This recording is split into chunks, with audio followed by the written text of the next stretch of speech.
Good morning.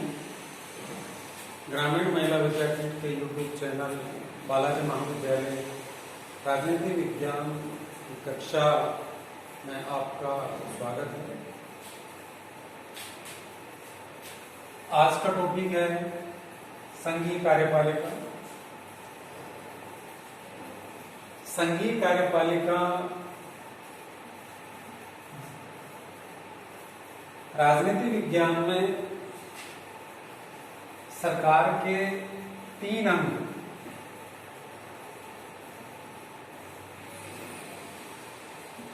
व्यवस्थापिका, कार्यपालिका,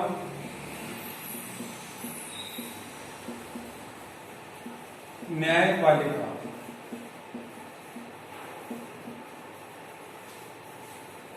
राजनीति विज्ञान में सरकार के 3 अंग होते हैं: व्यवस्थापिका, कार्यपालिका, न्यायपालिका।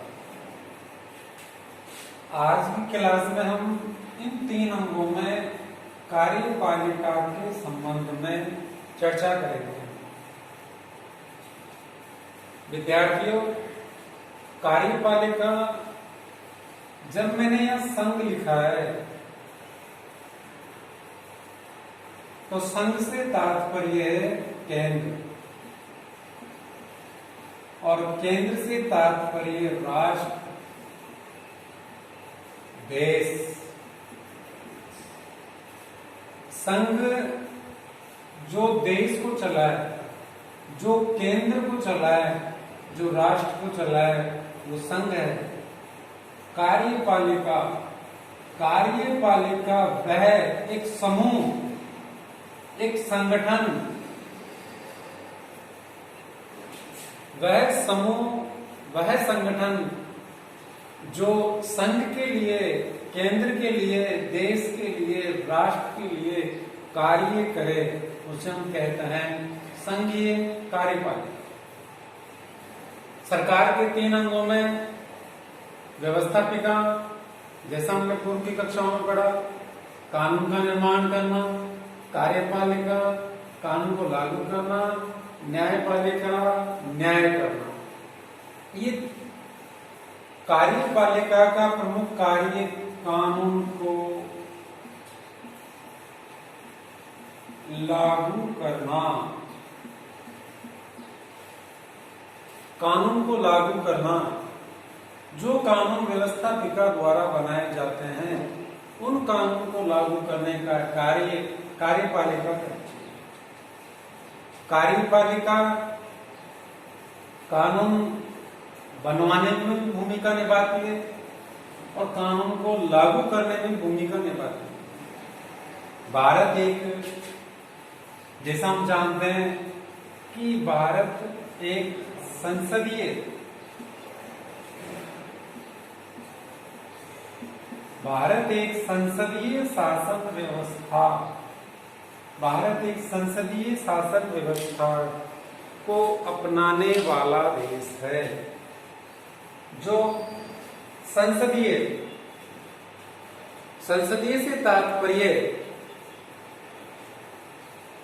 जिसमें व्यवस्थापिका और कार्यपालिका में घनिष्ठ संबंध होता है, दोनों मिलजुल कर आपसी सहयोग से शासन का संचालन करती है, उसे हम संसदीय शासन कहते हैं। संसदीय शासन प्रणाली भारत ने ब्रिटेन से ली, जबकि यदि हम अमेरिका को देखें, अमेरिका में संसदीय न होकर उसके विपरीत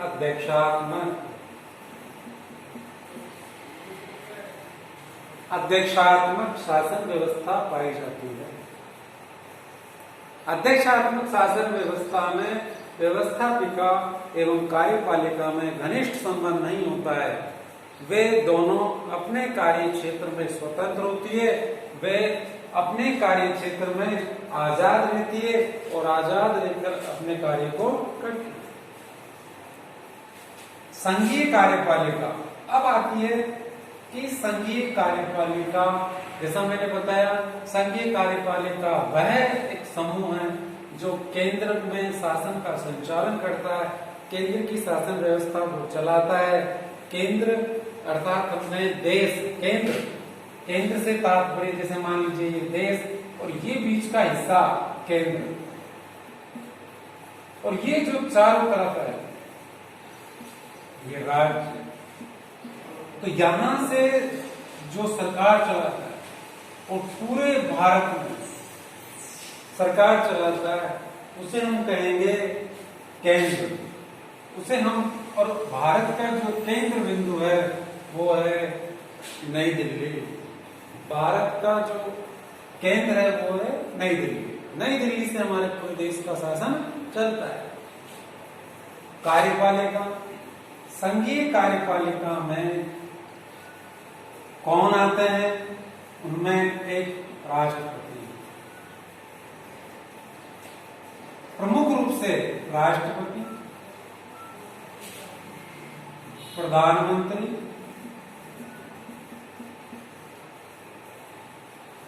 और मंत्री परिषद।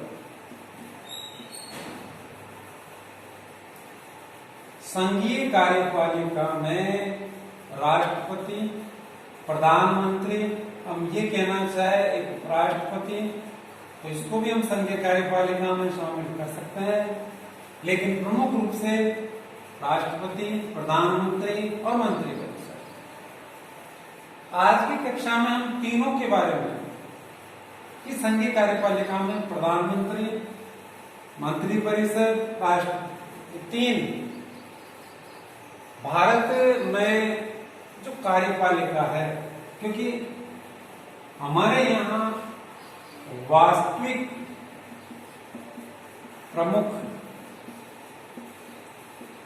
प्रधानमंत्री होता है, जबकि नाम मात्र राष्ट्रपति होता है। क्योंकि हमारी शासन व्यवस्था ब्रिटेन से प्रभावित है। ये एक संसदीय शासन व्यवस्था का उदाहरण है कि प्रधानमंत्री वास्तविक प्रमुख होगा, जबकि राष्ट्रपति नाममात्र प्रमुख होगा। जिस तरह एक क्रिकेट के मैच में एक कप्तान, जो कप्तान होता है, और वो कप्तान अपनी पूरी टीम को चलाकर, पूरी टीम को अपने नियंत्रण में रखकर मैच जीतता है, मैच खेलता है, डायरेक्शन कप्तान देगा। उसी तरह सेम हमारे देश का कप्तान प्रधानमंत्री, उसके द्वारा पूरे देश को चलाया जाता है और पूरा देश प्रधानमंत्री के डायरेक्शन पर कार्य करेगा। तो अब हमारा देश प्रधानमंत्री एक अकेला देश को नहीं चला सकता, इसी वजह से प्रधानमंत्री क्या करता है, अपने सहयोग के लिए एक मंत्री परिषद बनाता है। मंत्री परिषद बनाएगा और मंत्री परिषद के जो मंत्री है वह उसको देश को चलाने में, शासन को चलाने में अपना सहयोग देंगे, प्रधानमंत्री को सहयोग करेंगे और शासन चलाएंगे। भारत में जो भी बड़े निर्णय लेगा प्रधानमंत्री लेगा। प्रधानमंत्री के द्वारा लिए गए निर्णय देश में लागू होते हैं। राष्ट्रपति,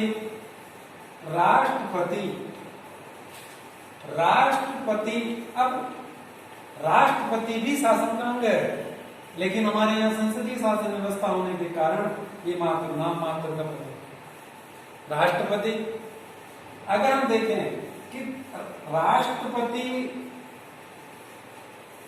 का जो चुनाव है वो संसद प्लस विधानसभा,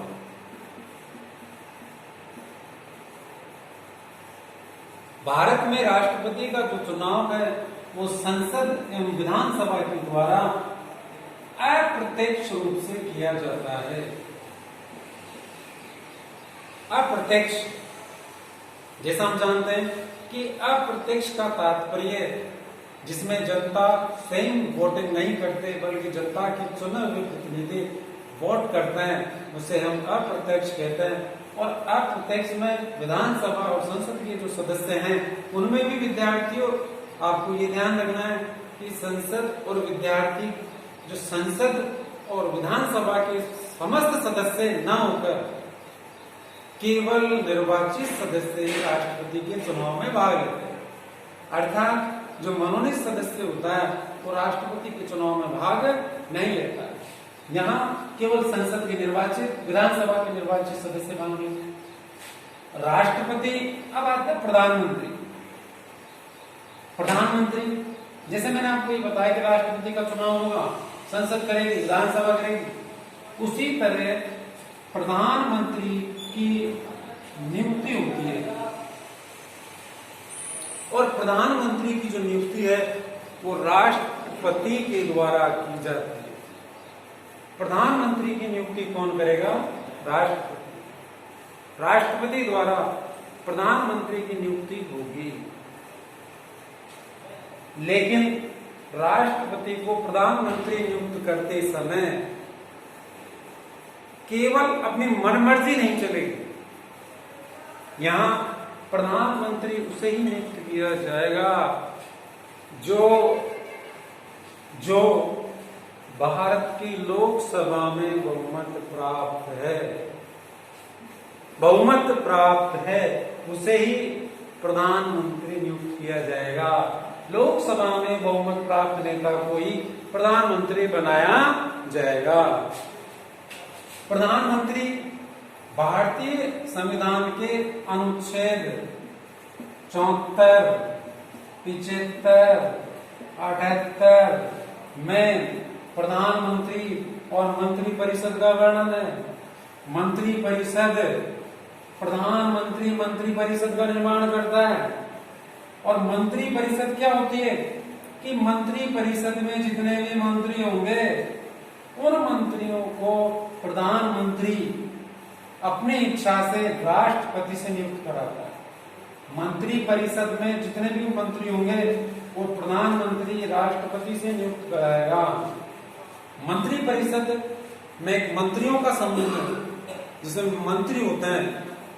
और वो मंत्री, अब क्या हमारे भारतीय संविधान में ये निश्चित है कि मंत्री कितने होंगे? तो इसमें ये एक ध्यान रखो, 91वां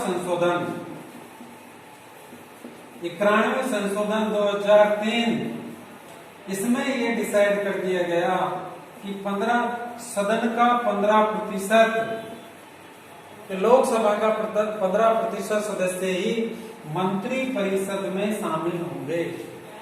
मंत्री परिषद में होंगे 15% से ज्यादा नहीं होंगे। यदि मान लीजिए राजस्थान विधानसभा में 200 सदस्य हैं तो 200 की 15% 30 सदस्य। और इसमें ये भी बात ध्यान देने वाली है कि ये जो 15% नहीं, प्रधानमंत्री सहित है, प्रधानमंत्री इससे बाहर नहीं है। संघीय कार्यपालिका में राष्ट्रपति, प्रधानमंत्री और मंत्रिपरिषद, और इन्हीं से मिलकर हमारी संघीय कार्यपालिका बनती है। और ये संघीय कार्यपालिका ही देश को चलाती है।